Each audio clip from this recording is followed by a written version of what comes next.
नमस्कार, स्वागत है आपका डीएस गुरुजी में। आज हम आपके सामने वर्ल्ड जीके के 150 क्वेश्चन लेकर आए इस वीडियो में। दोस्तों एक बात मैं आपको बता दूं, वर्ल्ड जीके पढ़ने का एक बेसिक सिनेरियो होता है। बहुत से स्टूडेंट ऐसे होंगे आप में से जिनको पता नहीं होगा कि वर्ल्ड जीके को किस प्रकार से स्टडी किया जाए।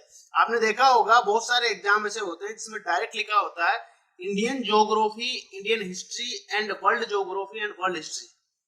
तो इसका मतलब क्या है, हम राजस्थान की ज्योग्राफी, राजस्थान की हिस्ट्री को भी पूरा नहीं कर पाते हैं एक पर्टिकुलर टाइम में, तो कैसे Indian geography and Indian history. और जब बात करें वर्ल्ड की, तो वर्ल्ड ज्योग्राफी में से किस प्रकार से पूछे जाते हैं या वर्ल्ड जीके का प्रश्न जो होता है वो किस प्रकार से बनता है। तो दोस्तों एक बेसिक तरीका है, अगर आपका स्टेट लेवल का एग्जाम होता है तो आपको जो पूरा फोकस है ना वो करना पड़ता है आपके स्टेटिक जीके पर, स्टेटिक ज्योग्राफी पर। जो इंडियन ज्योग्राफी के प्रश्न बनते हैं वो प्रश्न बनेंगे जो कि ओरली जो पूछे जाने वाले प्रश्न हैं, लगभग इंडिया की दृष्टि से अगर आप राजस्थान में रहते हैं तो आपको याद होने चाहिए। इस प्रकार इसी प्रकार से वर्ल्ड ज्योग्राफी या वर्ल्ड जीके के जो प्रश्न बनते हैं वो प्रश्न पूछे जाते हैं जो काफी ज्यादा फेमस होते हैं, काफी ज्यादा उनके बारे में जानकारियां लोगों को होती है। उसी प्रकार के क्वेश्चन पूछे जाते हैं। कभी आपसे ये नहीं पूछा जाएगा जकार्ता के अंदर कोई राजधानी है, कोई देश है, उसमें रहने वाले किसी व्यक्ति का नाम क्या है, ये नहीं पूछा जाएगा। क्यों नहीं पूछा जाएगा? बिकॉज फर्क नहीं पड़ता है वो क्या है। लेकिन कोई व्यक्ति जो साउथ अफ्रीका में रहता है, उसने बहुत बड़ा आंदोलन किया है, जो आंदोलन एक वर्ण विशेष के खिलाफ था, तो उस व्यक्ति का नाम आपसे पूछा जा सकता है। आपको पता चल गया होगा मैं किस व्यक्ति की बात कर रहा हूँ। मैं बात कर रहा हूँ नेल्सन मंडेला जी की। तो इस प्रकार के क्वेश्चन बनते हैं, जिससे मान लीजिए आपसे कभी नहीं पूछा जाएगा कि श्रीलंका के हम्बनटोटा में कौन सी नदी बहती है, फर्क नहीं पड़ता है। इस प्रकार का प्रश्न नहीं बनेगा। प्रश्न बनेगा कि लंदन में कौन सी नदी पड़ती है, क्योंकि लंदन की नदी फेमस है। इस प्रकार के क्वेश्चन जो है वर्ल्ड जीके के बनते हैं। अब फिलहाल इस वीडियो में बात करो तो टोटल 150 क्वेश्चन है आपके सामने। 150 क्वेश्चन वो क्वेश्चन है, अलग में बता के थक गया, कई बार पूछे गए हैं और आगे भी पूछे जाएंगे। अब ये सब जहां पर मैं कह देता हूं तो थोड़ा सा फेथ आप भी कह कीजिए और इन प्रश्नों को तो कम से कम याद कर लो, क्योंकि होता क्या है डायरेक्टली यही क्वेश्चन बन जाता है, फिर बाद में आप सोच लेते हो अगर पढ़ लेते तो ठीक होता। तो क्यों ना 150 प्रश्न पढ़ने में आपको कितना टाइम लगेगा, ज्यादा ज्यादा 1 घंटा। वर्ल्ड जीके की हिस्ट्री की किताब देखना, हिस्ट्री किताब छोड़ दी आप तो एटलस खरीद लेना। एक एटलस वर्ल्ड जीके की पढ़ने में आपको कम से कम 10 से 12 दिन लगेंगे। और अखबार का स्वरूप तो आप देखते होंगे, देश विदेश आता था हर एक अखबार के अंदर, उसमें भी अगर आप पढ़ेंगे तो आपको पता चलेगा किस प्रकार के देश से किस चीजें हो रही है। तो वो भी एक अच्छा माध्यम है और यहाँ पर 150% आपकी बहुत ज्यादा हेल्प करने वाले हैं। सबसे पहले मैं आपको बता दूं, शुरुआत करेंगे अपन विश्व जीके के महत्वपूर्ण जो चीजें हैं, फिर थोड़ा थोड़ा 150 आते आते डीप में जाएंगे, ठीक है ना। तो शुरुआत करता हूं मैं इस वीडियो लेक्चर की। पहला प्रश्न है, विश्व की सबसे व्यस्त व्यापारिक नदी है। दोस्तों एक बात मैं और बता दूं कि ये व्यस्त नदी जो लिखा हुआ है ना, व्यस्त का मतलब क्या होता है? व्यस्त व्यापारिक का मतलब होता है दोस्तों सबसे ज्यादा व्यापार उसके माध्यम से होता है। आपने देखा होगा समुद्र के माध्यम से कई सारे व्यापार होते हैं। मोटा मोटा मैं बात करूं तो गुजरात के से जो उसके पास का समुद्र है, बॉम्बे के पास का जो समुद्र है, उससे पाकिस्तान के पास के एरिया में बहुत ज्यादा व्यापार होता है। आगे जाए तो फिर सऊदी आ जाता है, उसके बाद पूरा ये एक प्रकार से शिप मैनेजमेंट सिस्टम से उसके माध्यम से व्यापार होता है। तो ऐसी नदियों के माध्यम से भी व्यापार होता है। बड़ी बड़ी नदियां होती है जिसमें शिप चलते हैं, जो सबसे ज्यादा व्यापार उसके थ्रू होता है, सबसे ज्यादा ट्रैफिक उस नदी के अंदर रहता है, तो वो नदी है विश्व की राइन नदी। तो ये प्रश्न अगर बने तो आपको आंसर लगाना है इसमें राइन नदी। आगे मैं बात करता हूँ, सदाबहार वन पाए जाते हैं। ये बहुत बार पूछा गया प्रश्न दोस्तों। सदाबहार वन हमेशा विषुवत रेखीय जो क्षेत्र आता है उसी के अंदर पाए जाते हैं। निम्न में से भूमध्य सागर की कुंजी कहा जाता है। दोस्तों भूमध्य सागर की कुंजी ये कहा जाता है जिब्राल्ट, ठीक है, जिब्राल्ट जल संधि को। जिब्राल्ट जल संधि जो है वो भूमध्य सागर की कुंजी के नाम से भी जानी जाती है। समझ में आ रहा है आपको? आगे चलते हैं, अगला प्रश्न अपना है, हजार झीलों की भूमि के नाम से कौन प्रसिद्ध है? दोस्तों ऐसा प्रसिद्ध शहर, प्रसिद्ध जगह जो हजार झीलों की भूमि के नाम से जाना जाता है तो वो है फिनलैंड। आगे अगर मैं चलूं, श्वेत पेरिल गणतंत्र, श्वेत पेरिल गणतंत्र के नाम से कौन सा देश जाना जाता है? दोस्तों वो जाना जाता है बेलारूस। बेलारूस का नाम आपने अगर नहीं सुना हो तो मैं बता दूं, जितने भी ओलंपिक्स खेल होते हैं उनमें बेलारूस के बहुत सारे लोग प्रतिभागी जो होते हैं भाग लेते हैं। खेल के मामले में बेलारूस भी ठीक ठाक स्थिति रखता है, इवन भारत से बेटर स्थिति है बेलारूस की। आगे चले तो मलेशिया की सिलिकन घाटी किसे कहा जाता है? दोस्तों मलेशिया की सिलिकन घाटी जो है पेनांग है, पेनांग नाम से एक जगह है, उसको कहा जाता है। एक बात और बता दूं, ये मलेशिया की सिलिकन घाटी मलेशिया में है, हालांकि इसमें सबसे ज्यादा काम करने वाले जो इंजीनियर हैं, जो व्यक्ति हैं, वो भारत से ही बिलोंग करते हैं। सही है ना? मलेशिया में काम कौन कर रहे हैं? इंडियंस। ब्रॉडवे के नाम से कौन सा नगर जाना जाता है? दोस्तों ब्रॉडवे, सबसे पहले तो मैं एक बात बताऊं, ये ब्रॉड का मतलब क्या होता है? दोस्तों अगर आपने रेलवे जीके पढ़ा होगा तो उसमें दो तीन चीजें बताई जाती है, एक होती है ब्रॉड गेज, एक होती है नैरो गेज, एक होती है मीटर गेज। तो ये नैरो गेज सबसे छोटी होती, फिर मीटर गेज आती, फिर ब्रॉड गेज आती।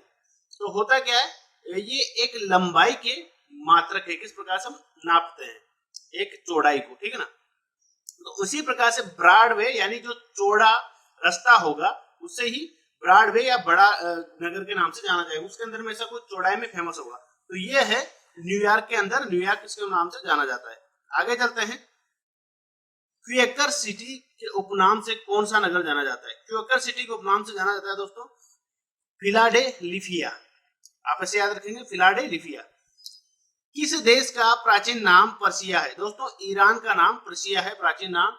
ये प्रश्न कई बार पूछा गया है, प्रिंस ऑफ पर्सिया भी आपने देखी होगी, मूवी आई थी बॉलीवुड की। जाम्बिया का प्राचीन नाम क्या था? दोस्तों जाम्बिया का प्राचीन नाम उत्तरी रोडेशिया था। इंडोनेशिया सुना है, उसी प्रकार से रोडेशिया। सेकेंड न्यूफाउलैंड के नाम से कौन सा देश जाना जाता है?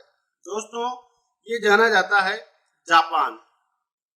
आगे है, किस देश को वनों का देश कहते हैं? यानी सबसे ज्यादा वन वहां पाए जाते होंगे, तो किस देश को वनों का देश कहते हैं? तो ये है कांगो रिपब्लिक यूनियन, इसे कहा जाता है। हिंदी में बोले तो कांगो प्रजातांत्रिक गणतंत्र, ठीक है ना? आगे देखें तो स्वर्णिम पेगोडा का देश के नाम से कौन सा देश जाना जाता है? दोस्तों स्वर्णिम पेगोडा होता है म्यांमार को जाना जाता है स्वर्णिम पेगोडा के नाम से।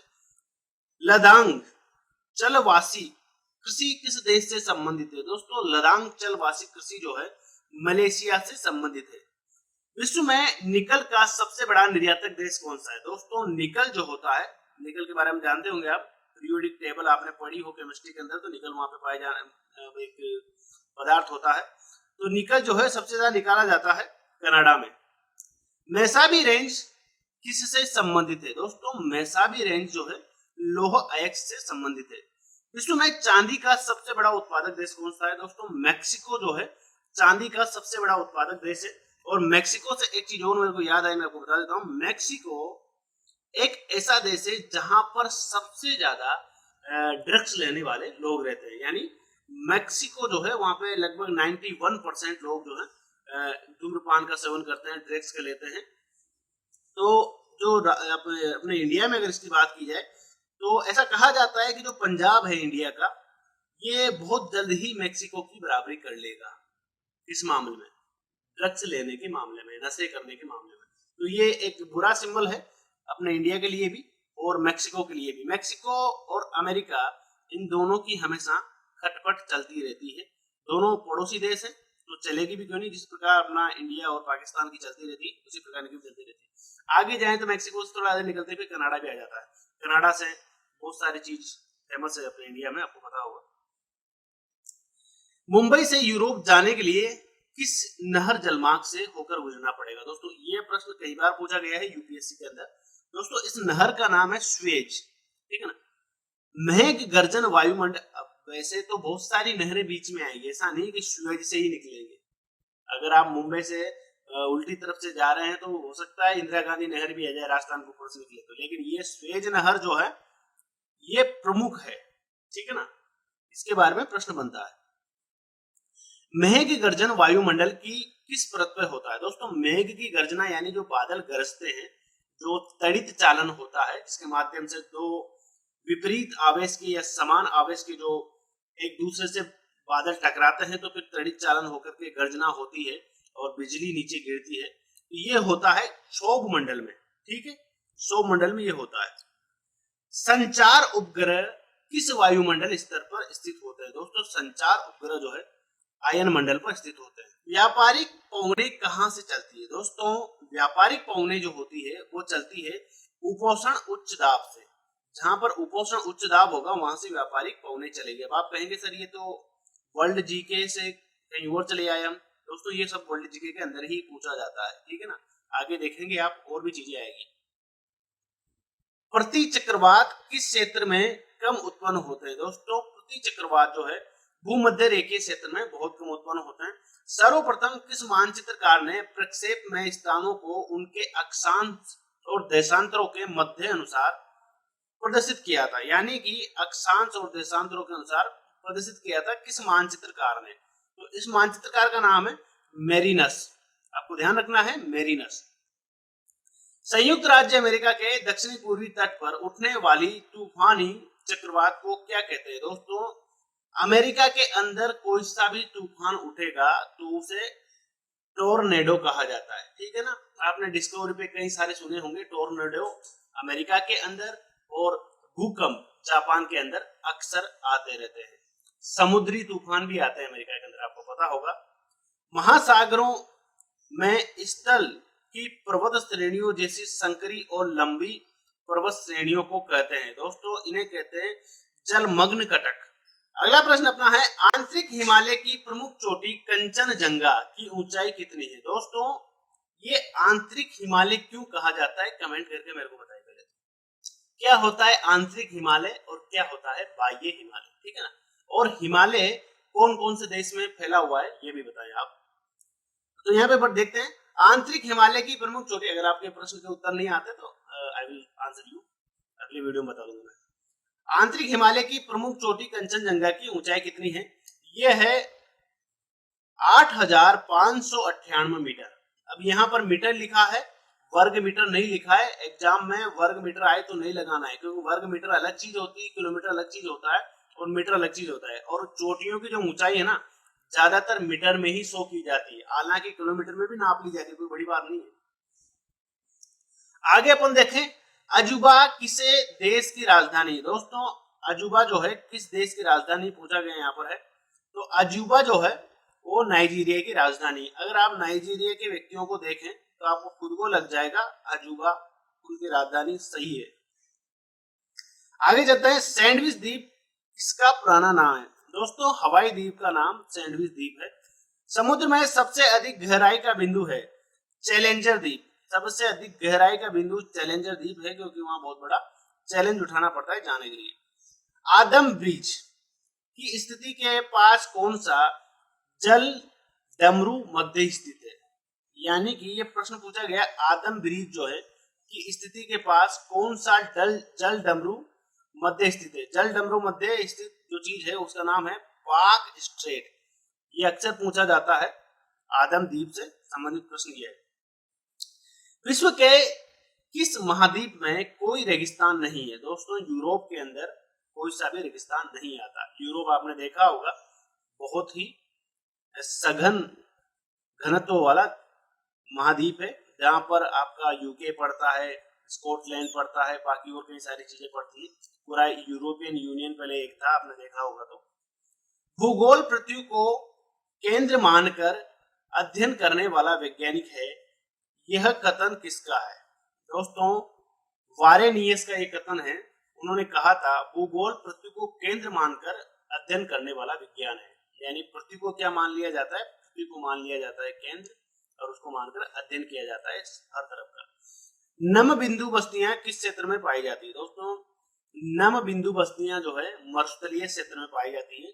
कौन सा सागर महासागरीय मरुस्थल के रूप में पहचाना जाता है? दोस्तों ये है सारगेसो सागर। आगे अगर अपन चलें तो अगला प्रश्न अपना आता है सर्वप्रथम हरित गृह प्रभाव यानी कि ग्रीन हाउस इफेक्ट को बताने वाले वैज्ञानिक का नाम क्या था? दोस्तों इन वैज्ञानिक का नाम था आर्थिनियस। अगला प्रश्न आता है विश्व के किस देश में सर्वाधिक जनसंख्या पाई जाती है? दोस्तों ये बहुत इजी प्रश्न है और हम बहुत ही जल्दी इन चीन का रिकॉर्ड तोड़ के मानेंगे, क्योंकि हम कोई कम थोड़ी है। संयुक्त राज्य अमेरिका की सबसे बड़ी स्वर्ण उत्खनन खान, अभी खान का नाम भी पूछा जा सकता है, स्वर्ण उत्खनन यानी सोना निकलता है यहाँ से, होमस्टेक किस राज्य में स्थित है? दोस्तों दक्षिण डोक्टा में स्थित है। और बहुत सारे वैज्ञानिक वहां जाते हैं और फ्रीलांस बेसिस पे भी जाते हैं और सोना निकालते हैं, जमीन में से सोना निकलता है। एंडीज पर्वतमाला दक्षिण अमेरिका की सबसे ऊंची चोटी का नाम क्या है? दोस्तों इस चोटी का नाम है एकांकागुआ। एकांकागुआ इनका नाम है। विश्व की अधिकांश पठारी भागों में किस व्यवसाय की प्रधानता पाई जाती है? पठारी भाग जहां पर होंगे दोस्तों विश्व के, वहां उत्खनन बहुत ज्यादा होता है। आगे चले, मेसेटा का पठार कहाँ स्थित है? दोस्तों मेसेटा का पठार जो है स्पेन और पुर्तगाल के अंदर स्थित है। अभी फीफा वर्ल्ड कप चल रहा है, पुर्तगाल का बहुत ज्यादा नाम उसके अंदर आता है। कनेडियन पैसिफिक रेल मार्ग कहां से कहां तक जाता है? बहुत बार पूछा गया ये प्रश्न है। कनेडियन पैसिफिक रेल मार्ग कहां से कहां तक जाता है? दोस्तों ये जाता है हैलिफैक्स से वैंकूवर तक। न्यूनतम जनसंख्या घनत्व वाला महाद्वीप है? दोस्तों ऑस्ट्रेलिया जो है छोटा सा पड़ता है और इसमें दो देश आते हैं मुख्यतः, उनका नाम है, एक है न्यूजीलैंड, एक है ऑस्ट्रेलिया। अगला है 225 ईस्वी में विश्व की अनुमानित जनसंख्या हो जाएगी। सन भी बोल सकते हैं, कोई बात नहीं। ये जनसंख्या हो जाएगी 8 अरब। अब ये एग्जैक्ट आंकड़ा नहीं है, अनुमानित आंकड़ा है, इससे कम ज्यादा भी हो सकती है। विश्व के किस महाद्वीप में आदिम जातियों की सर्वाधिक जनसंख्या पाई जाती है? दोस्तों आदिम जात जो होती है, तो सबसे पुराने लोग होते हैं ना, उन्हें कहा जाता है बाबा आदम के जमाने का मोबाइल, यानी कि कौन सा, नोकिया 110। अफ्रीका में पाई जाता है ये आदिम जातियों की सबसे ज्यादा जनसंख्या। किस जनजाति के लोग सर्वभक्षी की श्रेणी में आते हैं? दोस्तों बुशमैन एक जनजाति है जिसके लोग सर्वभक्षी होते हैं, कुछ भी खा लेते हैं। न्यूजीलैंड के निवासियों को किस नाम से जाना जाता है? दोस्तों न्यूजीलैंड के निवासियों को कीवीज के नाम से जाना जाता है, और आपने देखा होगा जब न्यूजीलैंड की टीम आती है तो कीवी उन्हें बुलाया जाता है। कौन सा सागर प्रवाल की उत्पत्ति के लिए उपयुक्त होता है? दोस्तों उष्णकटिबंधीय महासागर जो होता है वो प्रवाल की उत्पत्ति के लिए उपयुक्त होता है। महासागरीय जल की कितनी सर्वाधिक लवणता पाई जाती है? दोस्तों महासागरीय जल की लवणता 35 डिग्री अक्षांश के निकट पाई जाती है।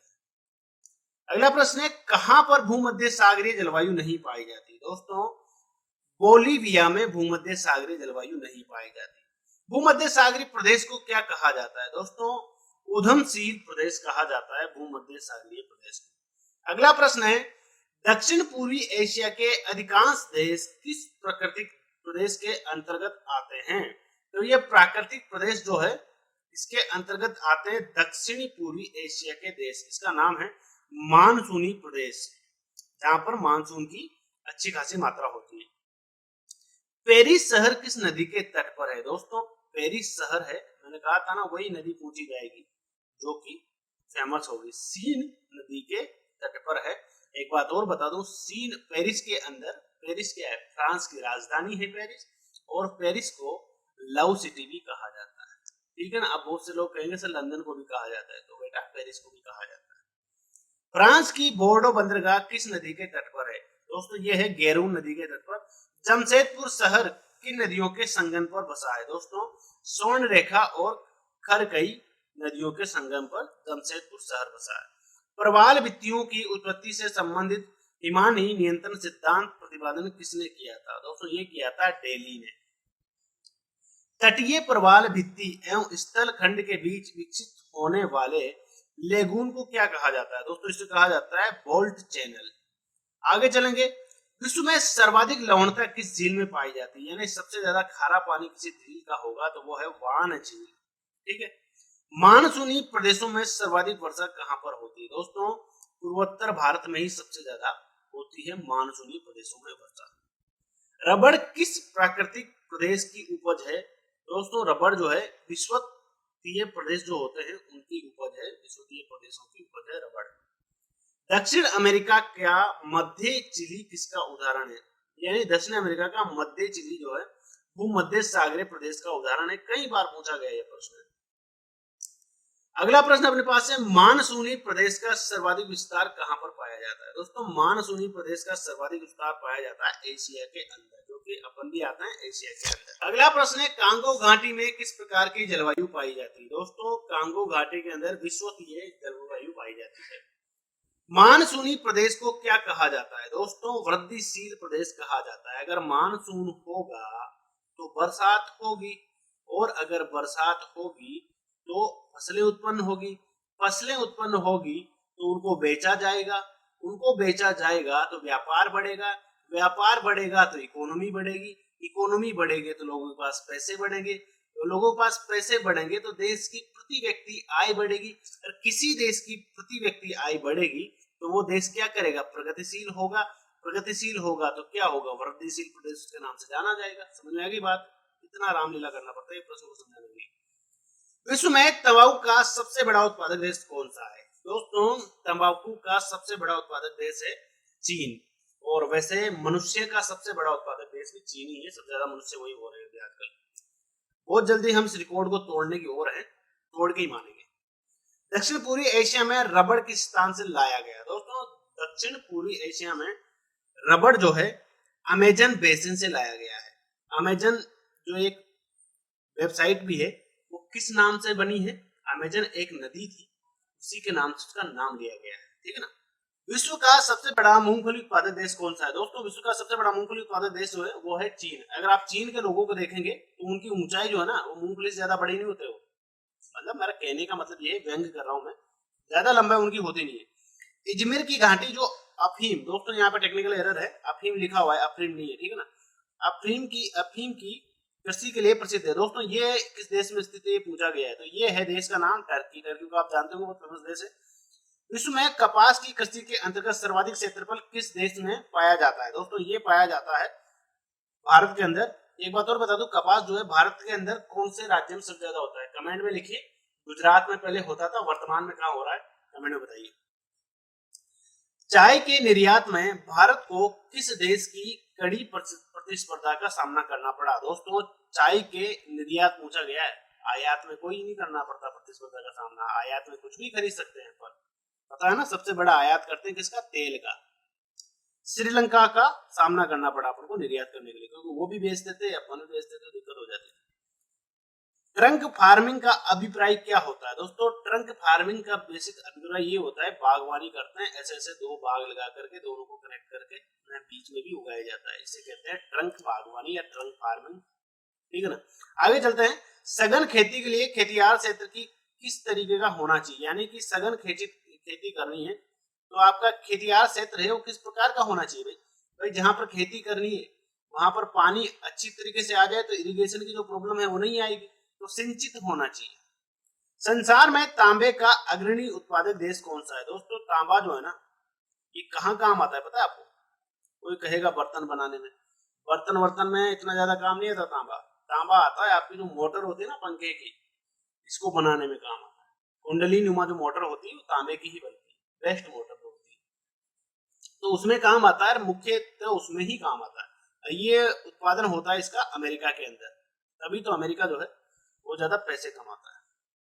हीरा व्यापार का सबसे बड़ा केंद्र कौन सा है दोस्तों? हीरा का अगर व्यापार करना है तो एंट वर्प में आप जाइए और व्यापार कर लीजिए। अभी एंट वर्प कहाँ है ये मुझे भी नहीं मालूम।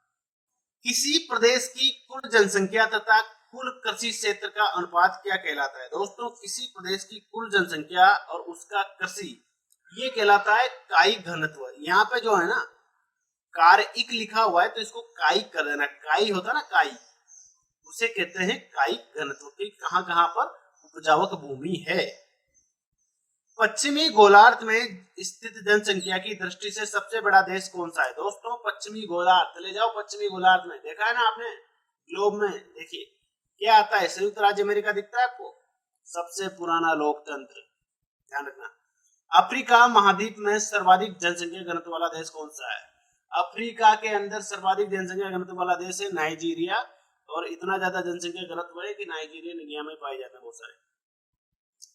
जनसंख्या वृद्धि का सर्वाधिक प्रतिशत जिस महाद्वीप के देशों में देखा गया है वो कौन सा है दोस्तों? जनसंख्या वृद्धि का सर्वाधिक घनत्व जिस महाद्वीप आ गया तो अपना बड़ा भाई चीन भी आ गया और अपन भारत भी आ गए, और जनसंख्या घनत्व का नाम आ गया तो डोन अपन ही है। तो एशिया में सबसे ज्यादा पाया जाता है, अपन कहाँ आता है? एशिया में आता है। भारत एवं चीन वर्तमान में जननांग की संक्रमण की किस अवस्था से गुजर रहे हैं? जननांगी संक्रमण की अवस्था भारत में, बहुत इंपॉर्टेंट प्रश्न है दोस्तों। यह है तृतीय, थर्ड अवस्था से गुजर रहे अपन, ठीक है।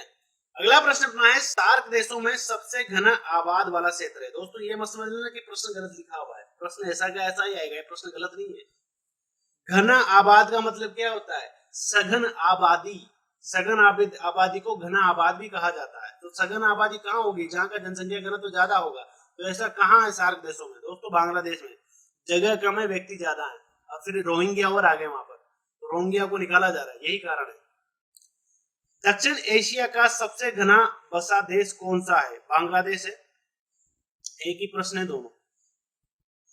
किर्गिज कहाँ की घुमक्कड़ जनजाति है? दोस्तों किर्गिज मध्य एशिया की घुमक्कड़ जनजाति है।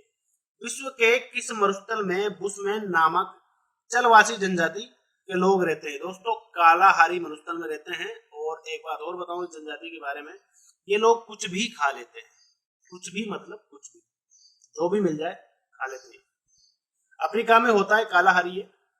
शिकार के लिए हार्पून का प्रयोग कौन सी जनजाति करती है? दोस्तों एक जनजाति का नाम है एस्किमो, वो करती है शिकार के लिए हार्पून का प्रयोग है। हार्पून एक वस्तु होती होगी, I don't know what is this. Norway की राजधानी ओस्लो का प्राचीन नाम क्या है? दोस्तों ओस्लो का प्राचीन नाम क्रिस्टीना है। क्रिस्टीना के नाम से कई पिक्चरों में दिखाया भी हुआ है, हॉलीवुड की जो मूवीज होती है। जायरे का आधुनिक नाम क्या है? दोस्तों जायरे का आधुनिक नाम है कांगो गणराज्य, कांगो रिपब्लिक। बोत्सवाना का प्राचीन नाम क्या है? दोस्तों बोत्सवाना का प्राचीन नाम है बेचुआनालैंड, ठीक है ना। ये एक प्रकार का शब्द है जिसको अपभ्रंश करके ये नाम बनाया गया है। किस देश का प्राचीन नाम कारमोसा है? कारमोसा यानी ताइवान को कहते हैं कारमोसा। और एशिया का प्रवेश द्वार किसे कहा जाता है? दोस्तों एशिया का प्रवेश द्वार कहा जाता है तुर्की को। और राजस्थान का प्रवेश द्वार किसे कहा जाता है? कमेंट करके बताइए, वैसे सबको पता होगा ये बात। हॉर्न ऑफ अफ्रीका यानी कि हॉर्न ऑफ अफ्रीका में शामिल किए जाने वाला देश कौन सा है? दोस्तों ये एक देश नहीं है, 3 देश है। Ethiopia, Somalia, Djibouti. दोस्तों सोमालिया की घटनाएं अभी कुछ एक दिनों पहले बहुत ज्यादा व्हाट्सएप पे वायरल हुई थी, उन्हें इंडिया की घटनाएं बता करके वायरल किया गया था। तो सोमालिया ये अफ्रीका का एक देश है जहां पर अभी भी भूखमरी है। कौन सा देश प्यासी भूमि का देश कहा जाता है? दोस्तों ऑस्ट्रेलिया जो है प्यासी भूमि का देश है। यूरोप के किस देश को लघु यूरोप कहा जाता है? दोस्तों यूरोप के फ्रांस को लघु यूरोप कहा जाता है, क्योंकि यूरोपियन जो संस्कृति है वो समुद्र संस्कृति फ्रांस के अंदर पाई जाती है। मीनारों वाला शहर के उपनाम से कौन सा नगर जाना जाता है? दोस्तों ऑक्सफोर्ड जो सिटी है वो मीनारों वाला शहर कहा जाता है। बहुत ऊंची ऊंची मीनारें पुराने जमाने से उसके अंदर है। अगर हम बात करें तो दुबई के अंदर वर्तमान में सबसे ऊंची मीनारें पाई जाती है। सबसे ऊंची इमारत जो दुनिया की है बुर्ज खलीफा, वो भी वही है। दूसरे नंबर की इमारत भी वही है। निसी शहर के नाम से जाना जाता है, कौन जाना जाता है? दोस्तों लहासा। लहासा को निसी शहर के नाम से जानते हैं। किस शहर को पूर्व का प्रवेश द्वार कहा जाता है? दोस्तों सिंगापुर है, उसको पूर्व का प्रवेश द्वार कहा जाता है। ब्राजील का मैनचेस्टर कौन कहलाता है? दोस्तों साओ पालो को अपन ब्राजील का मैनचेस्टर कहते हैं। इंग्लैंड का बगीचा कौन है? दोस्तों कैंट जो है इंग्लैंड में एक जगह है, उसको हम इंग्लैंड का बगीचा कहते हैं। दक्षिण पूर्व एशिया का स्थल अवरुद्ध देश कौन सा है? दोस्तों लाओस। लाओस एक ऐसा देश है जो दक्षिण पूर्वी एशिया का स्थल अवरुद्ध देश है। क्षेत्रफल की दृष्टि से विश्व में सबसे बड़ा भूभाग आओमेस्टिम देश कौन सा है? दोस्तों सबसे बड़ा आओमेस्टिम देश है मंगोलिया। अगला प्रश्न अपना आता है, भू आकृति विज्ञान का जन्मदाता किसे कहा जाता है? दोस्तों पेसेल एक व्यक्ति है, इनका नाम है, इन्हें कहा जाता है भू आकृति विज्ञान का जन्मदाता। भू आकृति यानी वो पृथ्वी की संरचना बताई थी उन्होंने। प्रसिद्ध भौगोलिक ग्रंथ किताब उल हिंद का लेखक कौन है साहब?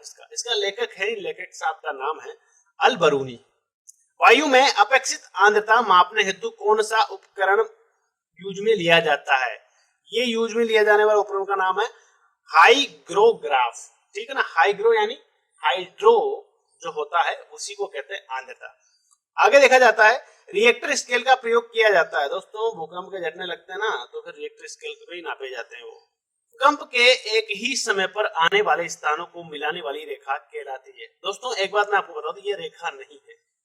जब दो स्थान मिलते हैं तो उससे जो जगह बनती है उसको रेखा रूपी है, तो उस प्रकार से कहा जाता है। इसका नाम है, कई बार पूछा जाता है ये भी, होमोसिस्टम।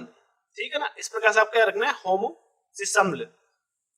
अगला प्रश्न अपना है, समान चुंबकीय झुकाव वाले स्थानों को मिलाने वाली रेखा क्या कहलाती है। अगेन आई रिपीट, ये रेखा नहीं है, मिलते हैं तो रेखा बन जाती है, तो इसे कहता है आइसोगोनल। ठीक है, सूर्य और पृथ्वी के मध्य न्यूनतम दूरी कब होती है दोस्तों, 3 जनवरी एक ऐसी चीज होती है, एक ऐसा दिन होता है उसको होती है। सूर्य का सबसे दूर ग्रह कौन सा है दोस्तों, वरुण है जो सबसे दूर है। सौर मंडल का जन्मदाता किसे कहा जाता है, सूर्य को ही कहा जाएगा, उसके चारों तरफ ही सारे ग्रह घूमते रहते हैं। पृथ्वी की जुड़वा बहन कहे जाने वाले ग्रह का क्या नाम है दोस्तों, वैसे तो शुक्र कहा जाता है, लेकिन अब एक जुड़वा भाई भी पैदा हो गया है।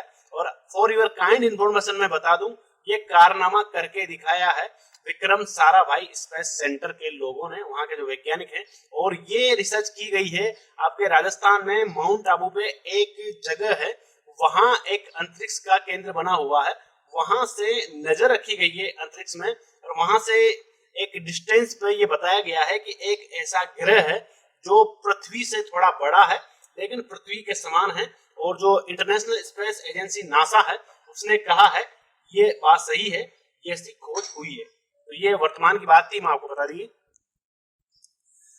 सुमेकर लेवी 9 धूमकेतु किस ग्रह से टकराया था दोस्तों, किसी समय में टकराया था ये बृहस्पति से। पृथ्वी के केंद्र में पाया जाने वाला विद्युत चुंबकीय पदार्थ कौन सा है दोस्तों, निकेल है। रेडियो संचार में संप्रेषण एंटीना द्वारा उत्सर्जित संकेत प्रतिबिंबित कहां होते हैं दोस्तों, रेडियो से जो छोड़े जाते हैं वो सौर मंडल में जाते हैं, वहां से फिर वो क्या होते हैं, टकरा करके वापस धरती पर आते हैं। ठीक है, विश्व में सबसे ऊंचा बांध कौन सा है दोस्तों, ये बांध जो है रोवंस्की इसका नाम है, तजाकिस्तान में ये है। अगला प्रश्न है, उत्तरी प्रशांत महासागर में अंतरराष्ट्रीय तिथि रेखा के विचलन का क्या कारण है दोस्तों, इसका कारण होता है एल्यूजियन द्वीप समूह। ऑस्ट्रेलिया महाद्वीप का सर्वोच्च पर्वत शिखर कौन सा है, माउंट कोशिको कहा जाता है इसे। किस महाद्वीप को पठारी महाद्वीप कहते हैं दोस्तों, अफ्रीका महाद्वीप जो है उसे पठारी महाद्वीप कहा जाता है। एशिया महाद्वीप का सर्वोच्च पर्वत शिखर कौन सा है दोस्तों, एशिया महाद्वीप का सर्वोच्च पर्वत शिखर और पूरी दुनिया का सर्वोच्च पर्वत शिखर जो कि माउंट एवरेस्ट है। आपको पता होगा इसकी ऊंचाई कितनी है, मीटर में नापी जाती है, कमेंट में लिखिए। महाद्वीप और महासागर किस श्रेणी के उच्चावच हैं, ये हैं महाद्वीप और महासागर प्रथम श्रेणी के उच्चावच है।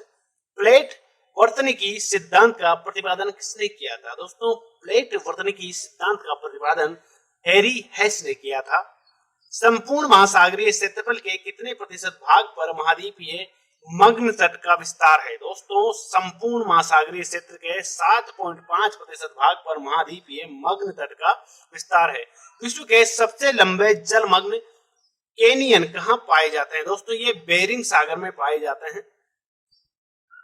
बेसाल्ट के रूपांतरण के फलस्वरूप किस चट्टान का निर्माण होता है दोस्तों, बेसाल्ट के रूपांतरण के फलस्वरूप जो चट्टान का निर्माण होता है उस चट्टान का नाम है एम्फीबोलाइट। एक बात मैं आपको और बता दूं, आपको शायद पता नहीं होगा, ये कुछ एक प्लेट्स हैं धरती के अंदर जिन्हें हम प्लेट के नाम से ही जानते हैं, जो अलग अलग क्षेत्र हैं।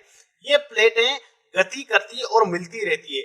जब अफ्रीका के साइड की प्लेट और एक दूसरी साइड की प्लेट मिली कई कालांतर वर्ष पूर्व, तो हुआ क्या, जो एक प्लेट धंस गई, एक प्लेट ऊपर उठ गई, तो जो प्लेट ऊपर उठी है उस प्लेट को हम आज हिमाचल के नाम से जानते हैं, और ये प्लेट अंदर धंसती जा रही है और एक प्लेट ऊपर उठती जा रही है। इसी वजह से हिमालय की जो है ऊंचाई दिनों दिन बढ़ती जा रही है, और ये घटनाएं जो है लगभग 1000 वर्ष में होती है। इस वजह से इनको आइडेंटिफाई नॉर्मली नहीं किया जा सकता, अध्ययन करके पता किया जा सकता है। किस देश में भूकंप से उत्पन्न विनाशकारी समुद्री तरंगों को सुनामी कहते हैं दोस्तों, सुनामी जहां आते हैं उसे जापान कहते हैं, और ऐसा माना जाता है कि जापान के अंदर सुनामी आने के 3 घंटे बाद स्कूल स्टार्ट हो जाते हैं। वहां की व्यवस्थाएं ऐसी है, 4 दिन बाद जो घर टूटे होते हैं उनको बना दिया जाता है, 8-10 दिन में जो सड़कें जैसी पहले बनी हुई थी वैसी की वैसी बन जाती है। दिस इज कॉल्ड टेक्नोलॉजी, ठीक है ना। जापान की एक टेक्नोलॉजी इंडिया में भी यूज हो रही है। बुलेट ट्रेन में कई सारी टेक्नोलॉजी है। राजस्थान के नीमराना में जो जापान के कई सारे संयंत्र लगे हुए हैं, वहां भी जापानी टेक्नोलॉजी से आपके इंडस्ट्रियल मोटर्स वगैरह बनाए जाते हैं। भूकंप की उत्पत्ति के से संबंधित प्रत्यास्थ पुनश्चलन सिद्धांत का प्रतिपादन किसने किया था? दोस्तों ये किया था रीड ने। एयरबस ज्वालामुखी कहाँ स्थित है? दोस्तों एयरबस ज्वालामुखी अंटार्कटिका महाद्वीप में स्थित है। पृथ्वी की सतह के नीचे द्रवभूत सेल क्या कहलाते हैं? दोस्तों मैग्मा कहलाते हैं। दक्षिण आल्प्स पर्वत श्रेणी कहाँ स्थित है? दोस्तों न्यूजीलैंड में ये पर्वत श्रेणी स्थित है। तलक मानक मरुभूमि किस देश में स्थित है? दोस्तों चीन में स्थित है। यू आकार की घाटी कहाँ पाई जाती है? हिमानी क्षेत्र में पाई जाती है। सीप का निर्माण किससे होता है? पवन से होता है। पृथ्वी के वायुमंडल का कितना प्रतिशत भाग 29 किलोमीटर की ऊंचाई तक पाया जाता है? दोस्तों ये 97% भाग है। वायुदाब कब सर्वाधिक होता है? जब वायु होती है। दोस्तों वायुदाब सबसे ज्यादा सर्वाधिक तभी होगा जब वायु ठंडी होगी। जैसे जैसे वायु को गर्म करते जाते हैं प्रसरण होता जाता है, फैलता जाता है। ये क्यों होता है? इसका नियम है। उस नियम को क्या कहते हैं? बायल का नियम, ठीक है ना। बायल के नियम के अनुसार जो है वायु जो है प्रसरण करती है, फैलती है। तो इनकी क्या है, जो ताप जो है कमी आती है इसमें। तो जितना ज्यादा ताप होगा उतनी ज्यादा फैलेगी और ठंडी होगी, ये सघन हो जाएगी। तो सर्वाधिक वायुदाब जो होगा वो होगा ठंडी तथा शुष्क वायु में। प्रति चक्रवात में वायुदाब कहाँ अधिक होता है? दोस्तों केंद्र में ही होता है प्रति चक्रवात में। आपने देखा होगा जब चक्रवात घूमता है तो उसके केंद्र में कैसे मतलब एक धूल मिट्टी के कण कैसे उड़ते हैं, तो वहीं सबसे ज्यादा होता है।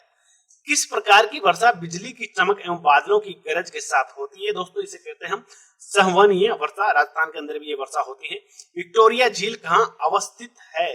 दोस्तों विक्टोरिया झील जो है वो पूर्वी अफ्रीका में है। पृथ्वी पर समुद्र तल से सर्वाधिक नीची झील कौन सी है? दोस्तों ये मृत सागर में है। एंजिल जलप्रपात किस नदी पर स्थित है? दोस्तों ओरनिको एक नदी का नाम है, यहाँ पर जलप्रपात स्थित है, इसे हम कहा जाता है एंजिल जलप्रपात। विश्व की सबसे बड़ी जहाज रानी नहर कौन सी है? स्वेज नहर। 2 बार प्रश्न बन चुका है। स्वेज नहर कब आती है? जब आप बॉम्बे से चलेंगे अमेरिका जाएंगे, बीच में आएगी स्वेज नहर, ठीक है। वर्ष 2005 की अवधि में वन क्षेत्र का सर्वाधिक हार्स जहां देखा गया वह कौन सा देश है? दोस्तों वर्ष 2005 की अवधि में सर्वाधिक वन क्षेत्र का हार्स देखा गया वो देश है इंडोनेशिया। इंडोनेशिया के अंदर रामलीला की जाती है। इंडोनेशिया के कलाकार इस बार रामलीला में अमेरिका वहां से इंडोनेशिया से चल करके कहाँ आए थे? उत्तर प्रदेश में मथुरा में आए थे। उन्होंने रामलीला करी थी अयोध्या में और मथुरा में, दोनों जगह। दक्षिणी अमेरिका में शीतोष्ण घास मरुस्थलों को क्या कहते हैं? दोस्तों इन्हें कहता है पेपा। जॉर्डन और इजराइल के मध्य कौन सा सागर स्थित है? दोस्तों जॉर्डन और इजराइल के मध्य मर्ग सागर स्थित है। जॉर्डन जो इलाका है वो आपके जो यहाँ से मस्कट का एरिया है उससे पार करने के बाद जॉर्डन आता है। आपको पता होगा एक बार एयरलिफ्ट करके वहां से लोगों को निकाला गया था, तो वहां भी जो पहला स्टे किया था लोगों ने वो जॉर्डन में ही किया था। सागर गोसो समुद्र किस महासागर में स्थित है? दोस्तों यह है अटलांटिका महासागर में। रेनेल जलधारा किस महासागर की जलधारा है? दोस्तों रेनेल जो है अटलांटिका महासागर की ही जलधारा है। गल्फ स्ट्रीम धारा की उत्पत्ति कहां से होती है? दोस्तों गल्फ स्ट्रीम धारा की उत्पत्ति मैक्सिको खाड़ी से होती है। और दैनिक ज्वार भाटा के मध्य समयांतर क्या होता है? 24 घंटे 52 मिनट ये समयांतर होता है दैनिक ज्वार भाटा के मध्य, समय है। और गंगा नदी का डेल्टा किस प्रकार बनता है? दोस्तों गंगा नदी का डेल्टा जो है चपटाकार बनता है। हांगहो नदी में किस में गिरती है? हांगो नदी जो है किस में गिरती है? दोस्तों ये एक नदी है, ये गिरती है पीला सागर में। और चीन का शोक किस नदी के लिए प्रयोग किया जाता है? हांगो नदी के लिए किया जाता है। और एक प्रश्न और आपसे पूछना चाहता हूं, कमेंट करके बताइएगा, पहले बता दिया था मैंने। जो सबसे खतरनाक नदी है इंडिया के अंदर वो कौन सी नदी है? सबसे खतरनाक, सबसे ज्यादा नुकसान जो नदी करती है, तो बताइएगा वो। और ये पूरे 150 क्वेश्चन है, क्योंकि क्वेश्चन बहुत ज्यादा है तो पढ़ने में 1-2 मात्रात्मक या व्याकरणात्मक गलती हुई होगी, इसके लिए क्षमा कर देना। क्यों दोस्तों? क्योंकि जब बार बार बोलते हैं तो स्प्लिट ऑफ टंग होता है। अब मुझे बोलने में दिक्कत आ रही है तो आपको सुनने में भी आ रही होगी, तो देखो पढ़ाई करते हैं तो मेहनत करनी पड़ती है, कष्ट उठाने पड़ते हैं, तभी सफलता मिलती है। तो आई होप आपको सफलता मिलेगी। ये सारे प्रश्न ऐसे हैं जो मात्र आप विश्व विज्ञान का कुछ ना पढ़े, विश्व के बारे में कुछ ना पढ़े, इतने प्रश्नों को कर ले, वो भी काफी हो सकता है। छोटे मोटे एग्जाम के लिए तो काफी है, बहुत ज्यादा है। फिलहाल के लिए धन्यवाद, बने रहिए डिस्कस के साथ। Thank you.